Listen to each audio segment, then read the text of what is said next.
Si Patricia. Nasa taas ho, nasa stock room. Pero hindi ko kayo maaaring umakyat doon. Sir! Sir! Hayaan mo siya, Bessie. Itong mga cotton prints masyadong malalaswa. Good morning, Ramon. Pwede ba tayo mag-usap, Patricia? Sige. In private. This is private enough. Alvin, please. Alvin, huwag ka umalis. Alvin!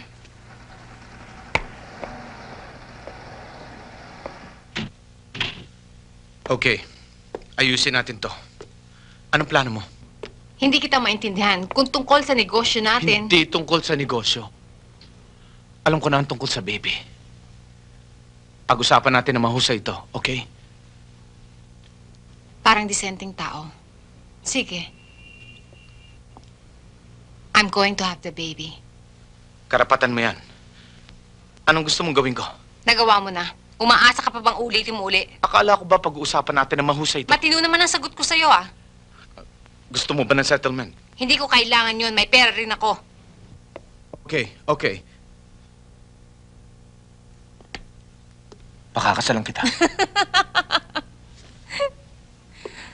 How nice.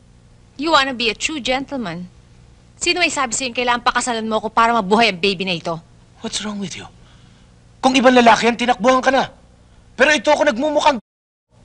Ako pa nagpapakumbaba para iyain pakasalan ka. Patricia, you're an intelligent woman. Bakit mo pinahirapan ang sarili mo? Alam mo ang dahilan. Kailangan bang sabihin ko pa sa'yo uli? Ramon, hindi ako manloloko. Hindi ako maaring pakasal sa isang lalaking hindi ko minamahal.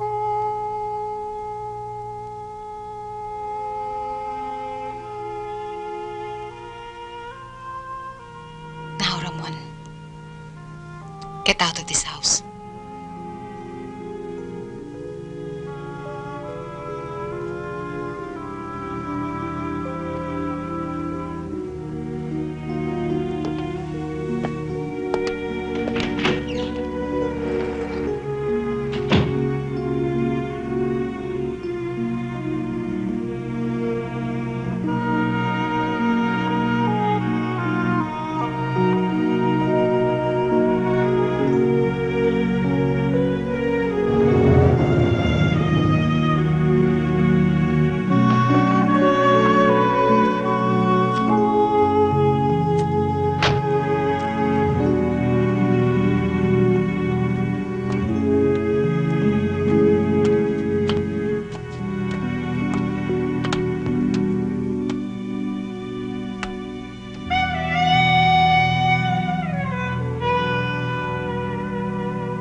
Marel?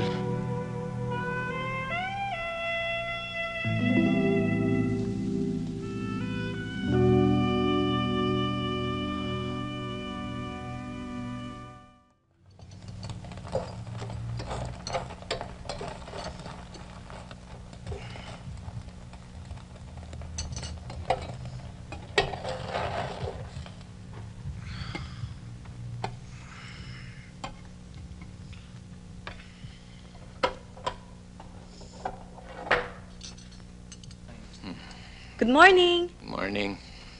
Hiniram ko muna tong polo mo, ha? Wala akong dala eh. Breakfast na muna tayo. Anong oras na ba? Mga 7 in the morning. Ang ginaw pala dito sa inyo. Pagising-gising ako kagabi, samantalang ikaw, himbing ng tulog mo. Kita mo naman ang nangyayari sa mga taong walang self-control sa alak. Marel, Alam ko na sasabihin mo. Don't worry. akalang malaman ni Robbie eh. Sasabihin mo ba? Hindi naman pala eh. Anong problema? Kaibigan ko si Robbie eh. Sabi ko na sa'yo, break na kami. Kaya malaman man yan tungkol sa atin, wala na siyang pakialam doon. Oh, ang ganda-ganda ng bahay mo. Tahimik, tago, malayo sa gulo. Ganito ang gusto ko. Masarap din naman sa inyo ah. Kung kami lang ang nasa amin, pero kahit dalawa yung kapatid ko, ang ingay ng mga yon. Lalo pa ngayon, dumating mula sa States ang stepfather ko. Kasama yung mga anak sa unang asawa. Mami nga, hirap na hirap sa kaya entertain eh. Kaya hindi niya ako namimiss kahit wala ako sa amin. Gusto mo ng cream? Yeah.